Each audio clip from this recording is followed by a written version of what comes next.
porque é sobre isso que falávamos. Em entrevista à Folha de São Paulo, o ministro Luiz Marinho, que é o ministro da pasta, o ministro responsável pela pasta do trabalho, ele diz que é preciso maior diálogo para que o governo consiga explicar melhor as propostas. Ou seja, na visão do ministro do Trabalho, haveria uma falta de habilidade na comunicação, esse seria um ponto a ser melhorado. Ele fala que o debate de pautas da pasta é afetado pela discussão sobre fake news, além disso há uma dificuldade em avançar também em alguns temas como a regulamentação do trabalho por aplicativo. Esse é um ponto que está pegando em relação às novas formas, novas modalidades do trabalho. Mônica, você acha que é uma dificuldade de comunicação mesmo? É uma falta de mostrar para a população, e nesse caso dos motoristas de aplicativo, em especial para os próprios motoristas, que haveria algo de bom? Ou o projeto é ruim mesmo? Seria algo contraproducente você colocar ali uma necessidade de a plataforma recolher o INSS daquele que seria o autônomo, mas ele não tem autonomia para escolher se ele recolhe ou não o INSS? Enfim, como é que você vê? Mônica Rosenberg. Eu acho esse projeto péssimo, não creio que seja uma questão de comunicação, não é falha de explicar, porque é impossível você convencê-los de que ter mais engessamento, de que ter mais controle e de ter menos poder de decisão. Poxa vida, eles estão lá exatamente para ter o lado empreendedor, porque eles não querem fazer parte de uma estrutura, senão eles estariam numa frota de táxi ou o que fosse. É uma escolha ser Uber e você querer controlar isso é um erro de percepção muito grave, que é talvez uma coisa que muita gente está começando a enxergar e que, infelizmente, o governo ainda não entendeu. Ajudar o trabalhador no Brasil hoje não é dar mais direitos sindicais e trabalhistas, não é dar mais legislação trabalhista. Você precisa dar mais autonomia, mais empregabilidade, desenvolver a economia, aquecer a economia. Esta é a melhor forma de ajudar todos os trabalhadores do Brasil, inclusive os que hoje não têm emprego, estão precisando. Precisa parar de achar que, não, vamos criar aqui uma regrinha que dá mais esse direito, que na verdade está, no longo prazo, atrapalhando a vida de pessoas que querem trabalhar e que querem gerar emprego para desenvolver mais ainda o Brasil e o seu potencial. E aí a gente hoje está falando aqui de motoristas de aplicativo e falando de uma data que se deve ser comemorada ou não, mas eu quero trazer uma data importantíssima, que é a data de hoje, que é os 30 anos da morte do meu grande ídolo Ayrton Senna, que não é para ser comemorada, mas importante ser lembrada, que faz 30 anos que nós perdemos esse grande exemplo de brasileiro que era o Senna. Só tinha um defeito, era corintiano, né? Essa era mais uma qualidade, você vê. Mas Ayrton Senna, 30 anos, do dia 1º de maio de 94. Olha só, Leandro, por falar na regulamentação, os motoristas de aplicativo, eles são contra a possibilidade de criação de sindicatos, que consta no projeto de lei. Segundo a Folha, também há críticas em relação ao valor mínimo por hora trabalhada. Os trabalhadores querem maior transparência sobre os valores arrecadados pelas empresas e o quanto é repassado para os motoristas. Porque essa é uma questão, né? É sacanagem. O cara tá lá, colocando o carro dele à disposição, o tempo dele, a disponibilidade, trabalhando, e aí ele não sabe nem quanto que a plataforma está ganhando em cima dele. Uma questão de transparência, já que falávamos sobre transparência, esse é um pleito dos motoristas de aplicativo, Leandro Ferreira. É importante, né, Koba, que você mencionou particularmente esse ponto, porque na rua o cara que está dirigindo numa dessas plataformas, ele tem como preocupação justamente qual é a taxa sobre ele. Ou seja, o conflito dele é diretamente com a empresa. Né? O grande questionamento que eles fazem é, de fato, sobre qual é o valor que fica para a empresa a cada corrida. Portanto, é um clássico dilema entre trabalhadores e patrões, que no caso é o detentor do código, o detentor do programa, do aplicativo, né? São várias as empresas que têm por aí, algumas muito grandes, né? E, de fato, o questionamento é em torno da taxa. Agora, a taxa e a relação da empresa com os seus motoristas, ela é uma relação regida por em âmbito privado, né? Então, é muito difícil que o governo tenha a capacidade de incidir sobre qual é essa taxa no negócio particular feito entre motoristas e empresa. Por isso que, apesar das fake news que várias organizações promoveram em torno desse PL, né, a gente tem o debate sobre, por exemplo, um valor mínimo pago para os trabalhadores, que é relacionado à soma do trabalho em todas as plataformas, né? A soma de horas trabalhadas em todas as plataformas, né? Esse valor mínimo, ele atende ao próprio padrão do salário mínimo por hora, né? E acho que é importante a gente levar isso em consideração. Eu entendo que os dilemas a serem resolvidos podem ser resolvidos no debate no Congresso, por exemplo, relacionado à questão sindical, né? Se os trabalhadores que estão nessas plataformas entenderem que isso é descabido, podem, por meio de seus representantes, inclusive esses que estão promovendo fake news em torno do projeto, fazerem um debate a respeito de qual deve ser a forma de organização coletiva, né? Mas entendo que o projeto avança e avança muito. Ele é inédito no mundo, né? Constrói um valor mínimo de remuneração, constrói um tempo máximo que o trabalhador pode dirigir, porque nenhum de nós aqui que pega Uber também quer que o motorista que esteja dirigindo para nós esteja dirigindo a 14 horas. Isso não é uma proteção só para o trabalhador, é uma proteção para o serviço e para os usuários também. Então, ele limita a 12 horas por dia, acho que isso é importante, e garante direitos, por exemplo, previdenciários, que apesar da taxa de 7,5% sobre os trabalhadores, o da plataforma é 20 e tantos por cento, né? Mas isso garante direitos previdenciários, como, por exemplo, aquele senhor Ornaldo, para quem não se lembra, aquele que foi assassinado pelo playboy herdeiro do Porsche, não vai ter, mas naquele caso poderia ter se o PL já estivesse aprovado. A família dele teria direito à pensão por morte. Ô Leandro, mas se é um projeto tão magnífico, tão não demais, tão bom assim, tão excelente, por que os motoristas são contra? Teve muita fake news em torno do projeto, Koba, e em particular na discussão sobre o valor mínimo. O valor mínimo foi vendido por algumas organizações políticas como sendo o valor máximo, e isso não está correto. Acho que o governo falha muito na sua comunicação porque não conseguiu superar essas organizações parapolíticas que tanto mentiram em torno da proposta. 14 horas e 27 minutos. Rafael Macris, uma outra reclamação é a necessidade de se vincular a um sindicato. Isso aí, você pode entrar no Uber a hora que você quiser, com qualquer motorista que você quiser, pergunta para ele se ele quer um sindicato. Ele não quer, a maioria pelo menos. Outra queixa dos motoristas, o Rafael Macris. Exatamente. O mais curioso de toda a discussão em torno desse projeto é que o maior interessado em tudo isso, que é o próprio motorista de aplicativo, é completamente contra essa legislação sem pé nem cabeça que estão querendo enfiar a goela abaixo da população brasileira e dessa classe de trabalhadores. Os motoristas de Uber, a imensa maioria, não quer ser sindicalizado. A imensa maioria quer decidir o horário que vai trabalhar e quantas horas vai trabalhar por dia. Às vezes o motorista ele precisa de uma jornada um pouco mais longa para aumentar a sua remuneração dentro de casa, para colocar comida na mesa e não vai conseguir por conta do quê? O sindicato vai definir qual que é o tempo máximo de jornada de trabalho que o motorista de Uber vai ter. Faça-me o favor. A gente sabe que isso é um completo absurdo e que isso vai prejudicar os motoristas e prejudicar os usuários. Vocês puderam observar, alguns tempos atrás, em todos os cantos do país foram feitas manifestações pelos motoristas de Uber indo contra esse absurdo desse projeto. Só o governo federal que acha bom, os sindicatos acham bom, porque vai colocar mais dinheiro no bolso dos sindicatos e as pessoas que defendem essa ideologia de sempre mais direito para o trabalhador, que na prática significa menos trabalho, menos trabalho, menos trabalho.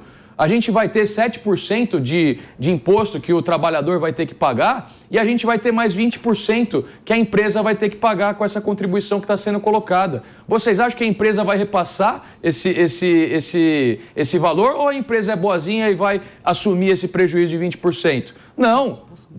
Esses 20% vão pesar no seu bolso que usa Uber todos os dias. Esses 20% vão pesar no seu bolso, motorista de aplicativo que sofre para conseguir trabalhar nos dias de hoje e vai ficar ainda pior. Então nós temos que nos movimentar para que esse projeto não passe, para que os motoristas de aplicativo não sejam sindicalizados. Isso é um ataque a essa classe tão importante que a gente tem hoje no Brasil, que foi uma das principais ferramentas que salvou muita gente depois da pandemia, diga-se de passagem.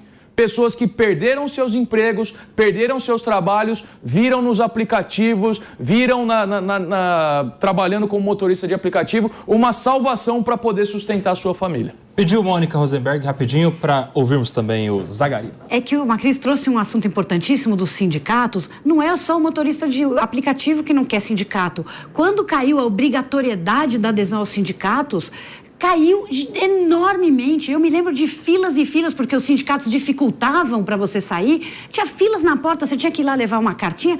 Filas em todos os sindicatos. Mais de 90%. Então, arrecadação.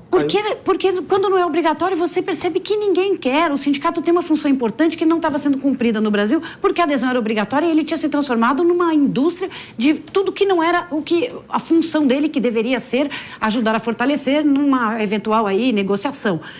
E importantíssimo entender, não é só o motorista de aplicativo, o sindicato perdeu o seu papel no Brasil e que bom que não é mais obrigatório. Mas tem alguém, agora querem que volte. Mas tem alguém que gosta da ideia do sindicato, no caso o sindicalista, não é verdade, Zagarino? E a turma da esquerda. Olha, gente, o que eu concordo com o que o Macris pontuou. Na verdade, se eu fosse repetir, parecia até uma cola aqui do colega. Mas eu tenho que pontuar ainda mais uma coisa. É a questão da liberdade. A gente tem que parar de acreditar que o Estado é pai, que o Estado é a muleta da população, que o Estado é a muleta do trabalhador brasileiro. O caso que o nosso colega Leandro aqui ele comentou sobre o infeliz acidente que ocorreu, que vitimou um motorista, ele poderia sim, Leandro, estar recolhendo o carnê individual. Ele não estava, não se sabe o porquê, mas ele teria a oportunidade de recolher de forma individual. Não é necessário que o Estado obrigue por intermédio de uma legislação trabalhista. O que nós precisamos é mais liberdade no momento da contratação. Por que o formato do governo americano, que dá liberdade total e o trabalho é pago por hora e não tem a quantidade de horas mínimas, hora máxima? Meu amigo, você quer trabalhar, sai da sua casa e vai trabalhar. E é assim que funciona. A gente não tem que ficar pensando, o Estado tem que intervir, mas se o trabalhador está 14 horas, está 14 horas porque quer. E se você é usuário e enxerga que não tem condições, você pula, você vai para o próximo. Para de querer utilizar o Estado como se fosse muleta para o trabalhador brasileiro. Ô Zagarino, obrigado pela oportunidade que você colocou do debate em relação aos Estados Unidos. Eu trabalhei lá numa linha de montagem nos Estados Unidos e protegido por uma legislação infinitamente pífia se comparada com a brasileira. Eu trabalhei num lugar que eram fornos de pizza e eu tinha que empilhar pizzas e essas pizzas, quando saíam do forno, elas queimavam o meu braço. Elas queimavam o meu braço. E eu fui falar com o meu empregador, será que não tem um equipamento de proteção que eu possa utilizar? Sabe o que ele falou? O Estado não me obriga a te oferecer. O Estado não me obriga a te oferecer. E sabe o que ele me mostrou? Ele abriu uma gaveta e tinha sachê, tipo de ketchup, só que de hidrocortisona. E falou, isso é uma cortesia da empresa, porque o Estado não me obriga a mais do que isso. Então, eu acho que a gente comparar com os Estados Unidos chega a ser patético. Chega a ser patético. Eu não quero entrar num Uber que o cara está dirigindo a 12 horas. Eu não quero que um trabalhador que perdeu o emprego e que está precisando do Uber esteja desprotegido. As relações de trabalho são, sim, mediadas por legislação no mundo todo. E onde elas funcionam melhor é onde, de fato, tem mais regulação, como a gente vê na Suécia, como a gente vê na Noruega, como a gente vê na Finlândia, né? Então, pegar anti-exemplos de ultraliberalização não é o caminho que nós devemos seguir, porque nós vemos hoje que sociedades que apostaram nisso estão cada vez mais desiguais, estão cada vez mais com pessoas tendo que ter um segundo emprego para poder sustentar a sua família. Então, nós temos sim que discutir, acho que a questão sindical vale a pena ser discutida no Congresso por meio dos representantes que os motoristas decidirem que são cabíveis, né? E aí se discute se quer ter a representação sindical ou não. Agora, não se pode jogar fora todo o resto, que é uma legislação que propõe sim melhores condições de trabalho, que propõe que o trabalho se dê de forma mais eficiente para a sociedade como um todo, porque esse preço do Uber hoje, por exemplo, joga para fora do sistema de transporte coletivo e gera subfinanciamento para os ônibus da cidade, para o metrô da cidade e coloca mais carros na rua. Carros que são os meios de transporte. Ou seja, é bom a turma andar de ônibus. Se os ônibus forem Vamos bons, aumentar o preço do Uber para a turma andar de ônibus. É tipo se o metrô for bom, atender todo mundo. Mas é bom o metrô? Quem usa o metrô avalia bem o metrô. 6 horas na Você Praça usa da Sé. Não, eu uso. Mas 6 horas da tarde na Praça da Sé não é tão bom, não. Pergunta pro trabalhador que sai 6 horas e vai lá pra Estação da Sé. É bom o metrô? E aí? O metrô, ele Estão é... me falando aqui no ouvido pessoas que usam o metrô nesse horário. Não é bom. E aí?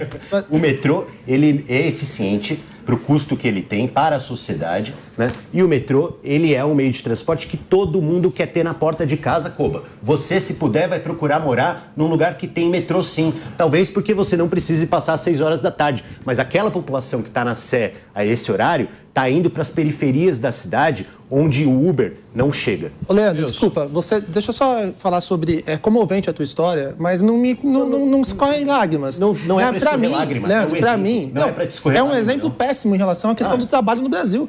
Se você não estava satisfeito com o seu trabalho, Leandro, você pega as suas coisas e procura outro trabalho. E se você tem alguma legislação americana que de alguma forma te proteja, denuncie, busque seus direitos. O que você não pode fazer é ficar amparado pelo Estado, papai Estado, querendo que você tenha todos os privilégios do planeta, todos os direitos possíveis do mundo. É por isso que a gente está cada vez mais num país que tem desigualdade diferente do norte-americano. Para você que está em casa, eu queria muito que o nosso país fosse muito mais próximo dos Estados Unidos do que do nosso colega que talvez acredite que deve estar mais próximo da Venezuela. Quanto que é o imposto de renda lá? Quanto que é o imposto de renda lá, o Sérgio? Você quer comparar? Quanto que é o imposto sobre herança lá, o Sérgio? Eu também quero que seja mais igual aos Estados Unidos. Eu pago mais imposto. Eu pago mais imposto. Você não paga mais imposto do que um americano rico. Mas não, calma. Leandro, eu pago mais imposto se o serviço for melhor distribuído. Eu pago mais imposto se as praças da minha cidade estiverem devidamente mas aí você é igual o ovo e a galinha, né? Primeiro melhora, depois eu pago. E você quer, qual que é a fórmula mágica? Sabe quem é o privilegiado nesse país? É o rico que tem evasão fiscal porque usa PJ,